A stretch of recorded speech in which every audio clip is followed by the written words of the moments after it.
शेतकऱ्यांना युरिया, शेतकऱ्यांना युरिया। शिरपूर तालुक्यात युरिया खताची टंचाई, शेतकऱ्यांच्या प्रश्नावर भाजपाचे माजी तालुका अध्यक्ष हेमंत पाटील आक्रमक, तहसील कार्यालयात तहसीलदार व कृषी अधिकाऱ्यांशी चर्चा। शिरपूर तालुक्यात युरिया खताच्या वाढत्या टंचाईमुळे शेतकऱ्यांचे मोठ्या प्रमाणावर हाल होत असून शेतकऱ्यांमध्ये असंतोषाची भावना निर्माण झाल्याच्या पार्श्वभूमीवर शिरपूर शहरात भाजपाचे माजी तालुका अध्यक्ष व माजी नगरसेवक हेमंत पाटील यांच्या नेतृत्वाखाली शेतकऱ्यांनी आक्रमक पवित्रा घेतला। हेमंत पाटील व त्यांच्या कार्यकर्त्यांनी शिरपूर शहरातील विविध खत विक्रेत्यांच्या दुकानावर जाऊन युरियाचा तुटवडा का आहे याचा जबाब विचारत शेतकऱ्यांसह आपला मोर्चा तहसील कार्यालयाकडे वळविला आणि त्यानंतर तहसील कार्यालयात तहसीलदार महेंद्र माळी व तालुका कृषी अधिकारी संजय पवार यांच्यासमोर युरिया टंचाईबाबत सविस्तर चर्चा झाली। त्यात काळा बाजार, साठवणूक व दुकानदारांची मनमानी यामुळे सामान्य शेतकऱ्याला खत मिळत नसल्याची शेतकऱ्यांनी आपले दुःख मांडले। तसेच पेरणीच्या महत्त्वाच्या टप्प्यावर युरिया न मिळाल्याने शेतकऱ्यांचे मोठे नुकसान होण्याची भीती व्यक्त केली जात आहे। शिरपूर तालुक्यात युरिया टंचाईचा प्रश्न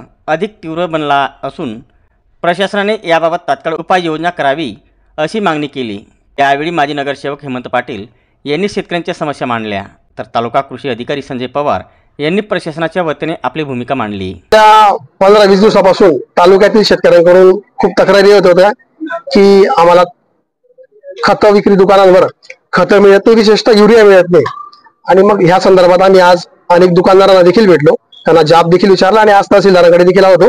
योगायोगाने तिथं तालुक्याचे कृषी अधिकारी देखील भेटले, दोघांना शेतकऱ्यांच्या वतीने जाब विचारण्यात आला आणि त्यांनी सांगितलं की आदरणीय कलेक्टर महोदयांनी देखील बफर स्टॉक सोडण्याचे आदेश काल परवाच दिलेले आहेत आणि आज तहसीलदार आणि कृषी अधिकारी देखील आता आम्ही त्यांना जे काही विचारायला होतो, प्रश्न विचारला होतो, त्याच्यात त्यांनी जी उत्तरं दिली त्याच्यामध्ये त्यांनी सांगितलं की आजपासून आम्ही सुरळीत युरिया पुरवठा सर्व चालू करतोय आणि शेतकऱ्यांना आम्ही आता लागलीच जे काही अनिश्चितता होती खत भेटण्यामध्ये ती आज एक शेतकऱ्यांच्या वतीनं त्यांच्यातला एक प्रतिनिधी म्हणून सदस्य म्हणून आम्ही आंदोलन केलं, खाली थैल्या घेऊन आलो होतो युरियाच्या आणि भरतील कधी याच्यामध्ये युरिया किंवा तत्सम खतं भेटतील कधी, तर आज तहसीलदारांशी एक व्यापक चर्चा झाली आणि त्याच्यात कृषी अधिकारी असतील तहसीलदार यांनी आम्हाला आश्वस्त केले की आम्ही आत्ताच या मिनिटापासून आम्ही तत्काळ याच्याने आम्ही आज हे खत वाटप सुरू करत आहोत। तालुक्यातील शेतकऱ्यांनी आपापल्या त्या दुकानावर जाऊन खत लवकरात लवकर घ्यावीत आणि जिथं असं काही आढळलं तर तत्काळ कृषी अधिकारी असेल, तहसीलदार असेल किंवा आम्ही आहोत, आम्हाला देखील आपण संपर्क करून जर काही अनियमितता असेल तर आम्हाला नक्की कळवा। नमस्कार, मी संजय पवार, तालुका कृषी अधिकारी शिरपूर। गेल्या काही दिवसांपासून शेतकरी बांधवांकडून काही तक्रारी होत्या ज्यामध्ये युरिया खताचा तुटवडा आहे अशा अनुषंगानं त्यांच्याकडून काही येत होत्या बातम्या वगैरे, काही न्यूजपेपरमध्ये देखील आल्या होत्या। तरी देखील कृषी विभागाच्या वतीनं सतत पाठपुरावा करून गेल्या 10 दिवसापासून चंबळ या कंपनीचं जवळपास 250 मेट्रिक टन एवढा खताचा पुरवठा हा पण करण्यात आला आहे। त्याचबरोबर आदरणीय जिल्हाधिकारी महोदय यांच्या वतीने देखील 382.23 मेट्रिक टन हा जो बफर स्टॉकचा जो युरिया आहे हा देखील रिलीज करण्याचे आदेश निर्गमित झालेले आहेत।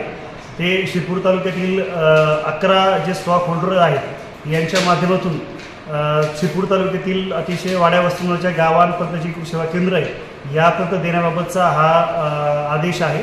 त्यामुळे लवकरच म्हणजे या 1-2 दिवसातच सर्व वितरकांकडे युरिया हा खत उपलब्ध होईल। तरी माझी शेतकरी बांधवांना विनंती असेल की कृपया आपण युरिया खताचा वापर करताना आपण अतिशय जितका रास्त लागत असेल तितकाच वापर करावा, अतिरिक्त साठा कृपया आपण करून ठेवू नये। आणि ज्या ठिकाणी आपला जर कुठल्या कृषी सेवा केंद्राबद्दल तक्रार असेल तर त्या स्वरूपात आमच्या कार्यालयास आपण लेखी तक्रार द्यावी, जेणेकरून आम्हाला त्या संबंधित दुकानदारावरती त्याची शहानिशा करून त्याच्यावरती कडक अशी कारवाई करणं आम्हाला सोयीचं होईल। तरी कृपया सर्व शेतकरी बांधवांना विनंती की तालुका कृषी कार्यालयास आपण सर्वांनी सहकार्य करावं। धन्यवाद।